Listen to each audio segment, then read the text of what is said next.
Kilala sa pangalang Justin Joseph Baisa, dugong Ilocano mula Bambang Nueva Vizcaya. Laman ako noon ng basketball court sa kalsada, kasama ko bangko sa Ibors Pingpingbok sa Estrada. Yo! What's up guys? This is your boy again, Daddy Kabulin your Daddy Vintage again guys. Ayan nga guys, kamusta naman kayo guys? Kamusta naman tayong lahat dyan guys? Yan, so anay okay na okay kayo guys, kasi all goods tayo guys, yun. At yan nga guys, for today's vlog is meron na naman akong i-share at i-flex sa inyo guys na dagdag collection ko guys. Ayan, so guys, sabi ko guys, nag-upgrade na tayo ng mga collectibles na mga Chicago Bulls items guys. Yan, so guys, ito is masasabi kong hits na naman guys, hits na naman. Kasi nga, nagpapahook na tayo ng mga, nag-upgrade, syempre, ng mga collectibles na gusto natin. Ayan, obviously, sabihin ko na nga guys, para may konting hit na kayo is mga salakot guys. Salakot itong i-flex ko sa inyo guys at i-share. Ayan guys, pero hindi nyo pa alam kung ano itsura. Yun guys. Ayan, so guys, tara na at excited na akong i-flex sa inyo guys. Mamaya nakita pa sa salamatan. Ito na nga. Kulit ko no. Ayan, natingga kasi tayo guys. Matagal tayo hindi nag-vlog kaya medyo may nagahang pa tayo guys. Nawala tayo sa momentum. Ayan guys. So guys, ito is nagpapahook na tayo kay Utol Mark ng malabulgenggang.ae. Is medyo natatagalan lang siya sa pag-hook ng mga pinapahanap natin or gusto natin. Kasi nga, ang pinipili ni Utol Mark or tinitignan niya is syempre ipapasa niya rin lang sa akin, tropa, kaibigan, kapatid, utol, is dapat yung tamang halaga lang din. Kaya ang pinipili niya at niyang mga items na binabaril niya para sa akin is yung mga need cash or bidding na mga nagpo-post para dun siya bumabaril. Which is ang hirap nun kasi aabangan mo yun kung magpapabid ba or maghanap ka ng mga need cash na mga kwan. Kaya natatagalan guys, yun yung rason. Pero at least is na iipon, nadadagdagan ng ating mga collectibles items na Chicago Bulls guys. So guys, ang daldal ko na is tara na guys, huwag na natin patagalin. So are you ready? Let's go. I am ready. Ready na tayo, Nat? Opo! Let's go! Gago! At ito na nga guys, ito na guys. This is it guys. Yan. So guys, huwag na natin patagalin. At ito na guys. Tan-tan-tan! Next muna natin yung hat guys. Yan. Ito na guys. Oh, diba? Ano natin guys? Yan. Flex muna natin guys. Ginagawa mo. Ito ang dome niya guys. Ano? That's pretty puti good. or cream. Ayan. Sports specialties. Kita nyo na agad guys kung anong tag nito. Ayan o. Sa gilid. O, di ba? May anino. Mas maputi lang sa akin to ng konti guys. Ganun kaputi tong hat natin guys. O, ang underbrim. O. Napakalinis. Sweatband. Napakalinis din. Parang dead stock. Wow! Ayan guys. Made in Bangladesh. So, automatic, malalim to guys. Malalim to kasi Bangladesh. Malalim. Then, ang snap guys is sports specialties din guys. Maliwanag masyado. Pero sports specialties yan guys. Yan, may NBA logo pa. Sa Alvin Patrimonio guys. Yan. So guys, ito nga is sa market is tinatawag nila itong shadow guys. Shadow. Dahil dito guys. Yan. Shadow. Ewan ko ba guys kung bakit noon is hindi ako nag-collect ng mga collectibles, which is bili lang ako ng bili kung anong natitripan ko kasi nun guys. Lalo na kung wala akong, mahilig kasi akong mag-ukay nun guys ng mga damit. Lalo na kung may nakikita akong mga team, tapos wala pa akong sombrero, yun na nga hanapin ko nun guys. Pero hindi pa kasi ako isang linyada nun, kaya ngayon is nag-struggle tayo guys na mag-collect, which is ang mamahal na ngayon ng salakot guys. Yan. Ang mamahal na salakot din, ang hirap na din maghanap guys ng mga collectibles. Kasi syempre, hinihawakan na din ng mga reseller yan. Tsaka kung sakaling i-out nila is mahal guys. Anyways guys, back tayo dito sa ating item na bagong hits natin guys. Na Chicago Bulls Shadow guys.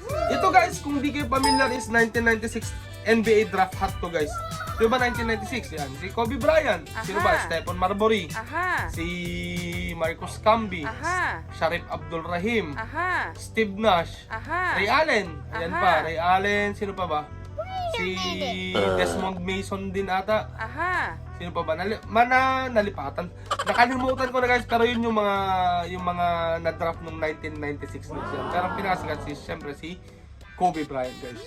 Hindi ko alam kung sino na-draft dito pala sa Chicago Bulls noong 1996. Pero nung 1995 draft hat na yung laser is si Jason Cafe tsaka yung isa taga European country yung isa.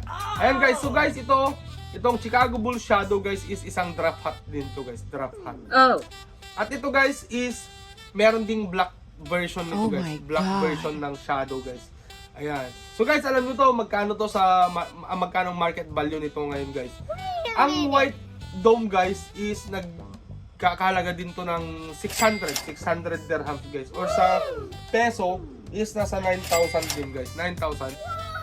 Pero depende pa rin sa condition ng hat, or tama, lagi naman nagdedepende ang presyo sa condition ng hat guys. That's pretty good. Kahit dead stock yan, kung madaming moth hole, kung may hangtag pen, kung madaming moth hole, is hindi mo pa rin mabebenta na mataas, ganun yun guys. Then yung black dome naman na ganito, na version ng Shadow guys is nagkakalagan din ng 400 to 600 dirhams guys, which is 6K kasi pag 400 is 6,000 pesos. Yan. Pero guys, sabi ko nga hits to kasi nga binigay lang sa atin to ni Utol Mark ng malabulgenggeng.ae sa halagang alam nyo magkano? 380 dirhams guys, or in pesos is 5,700 guys. Yan ang sinasabi ko guys. Be patient or patience lang sa pag nagpapahook kayo. Huwag nyo madaliin kasi yung mga nag-hook is syempre titignan din nila yung makakamura kayo guys na makakakuha kayo ng mga collectibles. Ang ginawa ko guys, nagtiyaga lang ako, kaya nga natagalan na sabi ko is naghahanap siya sa mga nagpapabid or sa nagpo-post ng mga need cash, ASAP or urgently ganyan. Tapos ipopost nila yung sombrero. Ito daw guys, nakuha niya sa bidding to guys. That's pretty good. Nakuha niya sa bidding. Kaya nakuha niya lang ng murang halaga, which is binigay nga lang sa atin sa 380 dirhams, or sa pesos is 5,700 pesos guys. Imagine nyo yan guys. Mas mababa pa dun sa range ng market value na 400 guys. Yan. So Utol Mark, maraming salamat sa pag-hook sa akin nito guys. Yan. At syempre guys, ito is ginagawa mo para malaman natin at ma-compare natin ang distance or agwat ng presyo niya is naghanap tayo guys sa online. Siyempre matalino tayo guys. Napadpad ngayon tayo guys sa eBay. Ipopost ko dyan guys. Ito pala guys, walang issue to guys. Walang issue to, walang issue. That's pretty good. Excellent condition. Color rate is 9.5 out of 10 para safe lang naman. Ayan. So guys, naghanap nga tayo sa online is napadpad nga tayo guys sa eBay. Alam nyo guys kung magkano to. Ito guys is nagkakahalaga din to guys ng $265 guys. Makikita nyo dyan guys. Ba't wala ako sa gitna guys? Pagitna nga muna tayo. Ayan. Okay. Yan. Ito guys sa eBay is nagkakahalaga ng 265 dirhams. Dollars guys. In dirhams guys is multiply mo lang ng 4 is nasa 1,060 dirhams guys. Imagine mo na guys yan. Mako-compare mo na agad 1,060 dirhams sa online. Then na-hits lang natin ng 380 dirhams guys. Ayun guys. So guys, nakasave na tayo agad ng 680 dirhams guys. Yan. Or 10,200 pesos guys. Yan. So malaking bagay pag nagpapahan ka or nakaka-hits ka kasi most of the time sa mga pag nagpapahan ka is syempre lalo na kung kakilala mo or tropa mo or malapit sa'yo is mga steel price yung kinukuha nila para sa'yo. Kasi tulong na din sa'yo guys. Yan. Kasi nga sabi nga nila dito is kung reseller ka tapos may tropa kang collector is tulungan mo para makabuo kung ano man kinokolekta niya. Ganun lang yun guys. Give and take. Bibilin mo. Siguro nasa sayo na yun kung paano ka magbalik sa taong nag-hook para sa'yo sa mga gusto mong collection. So sa akin is chai-chai lang, okay na yan. So, chai-chai joke lang. Ayun nga guys, magkikita pala kami ni Utol Mike mamaya. Papasyalan niya ako guys at may i-present niya siya ulit sa akin na salakot ulit na Chicago Bulls na collectibles din guys, na wala pa ako. Ayan nga guys, so ito lang naman guys ang ating bagong dagdag collection, ang Chicago Bulls Shadow guys na 1996 draft hat guys. Yan. Siyempre guys, hindi mawawala. I-fit natin to guys. Yan. Let's go. I-fit natin to nak-a. Tignan natin nak-a. Apo nak. Bike nilit, di ba? May kasalanan ata kasi ang anak ko May kasalanan ka na? Wala. Mabait lang talaga. Ito na guys. Wow, wow, wow, wow, wow, wow, wow. Oh, di ba guys? Lalim yan guys kasi Bangladesh yan. medyo nayupi. Nahulba ko na to guys, pero medyo nayupi kasi nandun sa Orocan guys eh. Ayaw kasi ni Darling guys, actually dito sa sala guys, gusto ko din man i-display to mga hat ko. Pero ayaw ni Darling kasi sabi niya, hindi lang naman daw ako yung may sala dito sa bahay. Eh, siya magagamit din sila. Pero balak ko i-display. Nandun lang kasi sa Orocan tong mga to guys. So yan nga guys, itong fitting ng ating ng ating Chicago Bulls Shadow guys na na-hits sa halagang 380 dirhams kay Utol Mark Miranda ng Malabul Gang Gang. Yan. So dagdag collection na naman to guys. Ayan nga guys, so nakita nyo na ang ating bagong dagdag collection. Sana'y na-appreciate na naman itong aking simpleng pag-share ng aking mga dagdag collection guys. Actually ito guys is matagal nang kinokollect ng iba, pero ewan ko talaga, ito ang tanong ko ngayon guys na naisipan kong mag-collect ng mga collectibles tsaka mga gems, mga ganun. Kasi before guys is kung ano talaga, ang bilis ko lang bumili nun. Kasi kung anong matripan ko lang sa mga post, lalo na pag nakikita ko sa kulay, binibili ko. Ewan ko, ngayon ko lang naisipan talaga na mag-collect ng mga collectibles guys. Yan, nakita nyo naman sa mga previous vlogs ko, ang dami ko ng hats nun. Umabot na din yan ng kwan eh. Mga kulang-kulang 200 or mahigit pa yun. Pero iba, pina-arbor. Yung iba naman, nung nagbakasyon kami, pinamigay sa mga pinsan ng kamag-anak. Ayun. So guys, ito nga, sobrang daldal ko na. Igagrab ko na tong opportunity para pasalamatan si Utol Mark Miranda or si Emil Miranda ng Malabul Gang Gang.ae. Yan. So Utol Mark, pasasalamatan na lang kita mamaya kasi nga magcha-chay tayo. Ewan ko, shawarma tayo. Kung gusto mo mag-shawarma tayo. Let's mamaya, go. Utol. Ililibre kita. Ayan. So maraming salamat Utol Mark. Sana'y tsagain mo pa na mag-hunt para sa akin sa mga pinapahanap ko na mga collectibles na salakot ko. Ayan. At saka Utol, God bless you always. Tsaka more sales palagi sa inyo sa malabulgenggang.ae.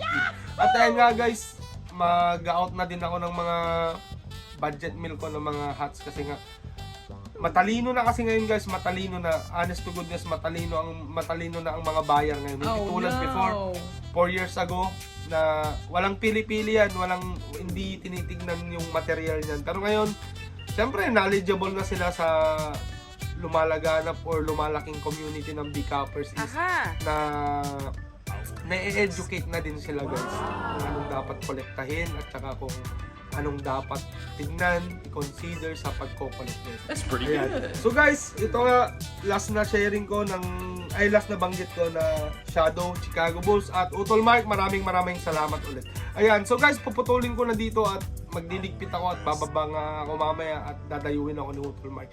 Ayan.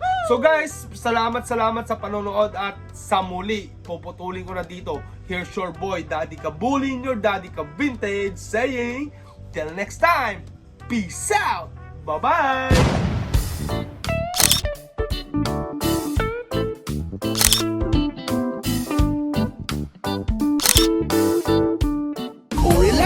Baka naman ika'y magtampo sa panahon kasi ngayon okay sa pamawan bibiyang ko. Yung angas ko kahit saan kayang-kayang dalhin, pero yung pagkahangin mo mukhang inborn yan mate.